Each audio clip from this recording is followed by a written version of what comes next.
Hey, what's going on YouTube? Lionel here, and I do have a fragrance review for you. This one comes from the house of Kerosene. Um, I'm pretty sure if you're on YouTube, you've been around long enough to know who Kerosene is. He is an independent fragrance maker, um, grassroots guy. Sort of started on his own and has developed, as far as I can tell, a very, very good lineup. I think he has 5 fragrances now. Oud Elements.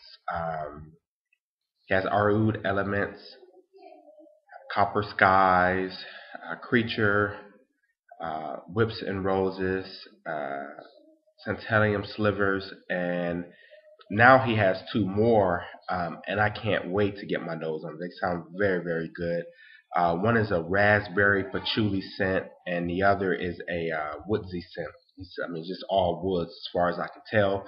Um, I did forget the name. One is a sort of a raspberry colored bottle, and the other bottle is a an orange bottle. So I guess the orange is sort of representing the fall, sort of transition of the fall, um, while the raspberry bottle actually sort of defines the fragrance from what I hear. So anyway, with that said, uh, Kerosene's first offering was Arwood Elements, and then he released Copper Skies. This one, I think he released both of these together pretty much at the same time. I don't think there was any time lapse between the release of Centennium Silver and Slivers and Whips and Roses. So I'm going to review Whips and Roses, as you can see. Uh, Shout out to a good friend who allowed me a good swap, and I have about 20 mils of this, I guess, which will last me quite some time. So anyway, let me tell you the notes. This was released in 2012. It was earlier this year when he released it. Actually, I don't know, maybe about 5 or 6 months ago, maybe. Um, and here are the notes. And I'm getting this from Fragrantica, so you guys can always correct me if you're wrong, if I'm wrong. Um, in the top, you have bergamot blood orange. You have rose. You have, I guess that's jasmine. My thing just stopped working. Hmm. Anyway, my computer just stopped working with the notes. There's a couple of white florals, maybe jasmine and gardenia. Oh, I see it right there. Then it's iris, sandalwood, musk, and leather in the base. So you can look at this. So I'm not going to spend a lot of time talking about the note listing. You can look at it and see. But let me tell you what this is. This is all rose and all leather. Those other notes play a very minimum role in this fragrance in its development. Um, Maybe there's a little more sandalwood than I first got, but it's still very indistinctive. If you were to rate it on, intensive, very intensive, like it does on Fragrantica, I mean, I would call it present, but not a critical component. So let me talk about this fragrance. If you don't like rose fragrances, you will want to avoid this one. If you struggle with, sort of feminine fragrances, you may want to avoid this, but I really don't know. And here's why. When you first spray this, you're going to get this um, just, I don't know how to explain it. It is probably one of the most natural, most beautiful rose notes I've smelled. I mean, it's just green and rosy, and no powder, no substance, nothing else holding the rose up. It's not a dirty rose. It is just a fresh, vibrant, almost edible rose, but not in a sweet way. I'm just talking about, like, I don't know, like somebody got the most beautiful. Like somebody went to uh, uh, wherever roses are grown primarily, went to that place and picked one of those roses illegally, right?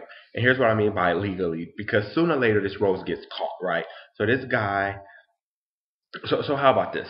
A beautiful lady, here's some beautiful lady goes and steals a rose, and she shouldn't have it, right? So she steals it, and as she steals it, she takes off running, right? So she has it, she's smelling it. Wow, it's beautiful.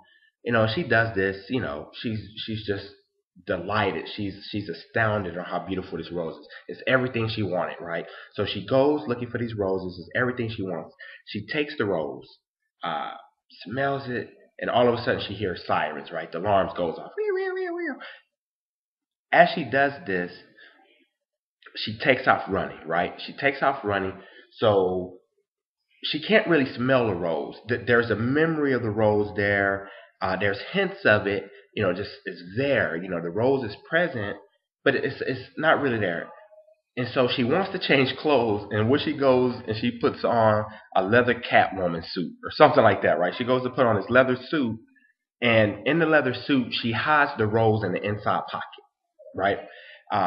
So as she's running, she changes clothes. She goes somewhere. She throws on this leather outfit because they have pictures of her, and she puts this rose inside her pocket. And then she walks the rest of the day with this leather outfit on, with this rose, the memory of the rose, and maybe small subtle hints of the rose. Just that she can open her jacket every once in a while and smell the rose, but she has to zip it right back up. That's what Whips and Roses is, and this is probably one of the easiest fragrances to review because it's all rose and it's all leather. Then it becomes all leather with some rose. That's how it works. All rose, little leather. All leather, little rose. Now let me explain the leather. The leather is like go to don't go to a leather. No, don't go to a store where they sell leather jackets. There's a store that you can go every year. They have this. Everybody goes buys their leather jackets there. I wouldn't go there. I would probably go to Neiman Marcus, right? Go to Neiman Marcus and find the softest, most, just very soft, very elegant, uh, you know, feminine leather jacket, and that's the leather you get there. So very, the real soft leather, not the hard, heavy jacket leather, not the biker leather. I remember someone saying like, biker, but I don't even know if it's biker leather, because biker leather is usually, I would call it a little more raw, a little more, heavier, a little more in your face. I mean, I'm thinking of a very beautiful woman, in a nice leather jacket, right? Very soft, very feminine leather jacket with, she has on, tight jeans and some beautiful high end leather boots. That's the leather I think of when I think of this. I think of beautiful lady, tight leather jacket, um, tight leather boots, fitting jeans, beautifully shaped, right? That's what I think of when I think of the leather in this fragrance. When I think of the rose, I just think of what I explained. Someone broke into somewhere where all these roses are guarded for, a luxurious, Middle Eastern king or something, and they picked the rose, right? Before pollution, before they had to do all this stuff, it's that rose.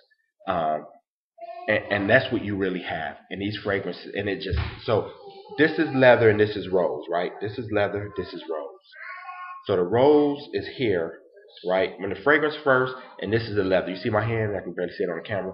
And then it does this, and that's what you have. Leather, rose. If you don't like those notes, stay away from this fragrance. If you like those notes, go with this fragrance. It leans more on the feminine side. I'll be honest there, but I love it. I'll pull it off, but I wear women fragrances. Uh, the projection is perfect. So here's what I mean. I'm going to start rating projection a certain way. A man's projection gets a ding because it's just so much, right? You know, this fragrance, you go with 4 sprays. It's gonna you're gonna reach out and touch somebody, and then over the time, like 4 or 5 hours, it starts to come in, and but the longevity is great. The longevity is perfect. So the projection is very perfect. It's perfect for a night out. It's perfect for a date. You would probably want to go 2 sprays at work if you're going to wear a fragrance like this to work. Um, it probably lacks versatility, as in, I don't know if most people would want to pull it out at a summer picnic. And I mean, it just doesn't remind me of a fragrance I would wear at a summer picnic. Now, I'm not saying I would that you know that's impossible to pull off. I'm just telling you that I don't see it. I mean, I actually don't really. It's such a great fragrance. Day, every day. It's such a unique fragrance. When I did a battle of my roses, sort of like what Al did, but I did mine just with a bunch of different experience of rose fragrances. This one actually stood out on its own, meaning this is a rose. If you like roses, you want this in your fragrance because it will be your most unique rose. Because most roses has either oud or vanilla or a little spicy or a little woodsy. This is wood. I don't think there's another fragrance out there with rose and leather like this. So hats off to Kerosene. Like, one thing I love about Kerosene's nose and mind is, man, he takes unique approaches to fragrances, things that I just don't see, things that probably most houses would say, nah, we're not gonna. No, I mean, if I wouldn't see Bond releasing this. I wouldn't see, you know, I, this is something I would see maybe Killian early on releasing when he was a little more risky with some of his releases, but now I don't see that really happening. I don't know which house would release this type of fragrance. It is just unique. It stands out on its own.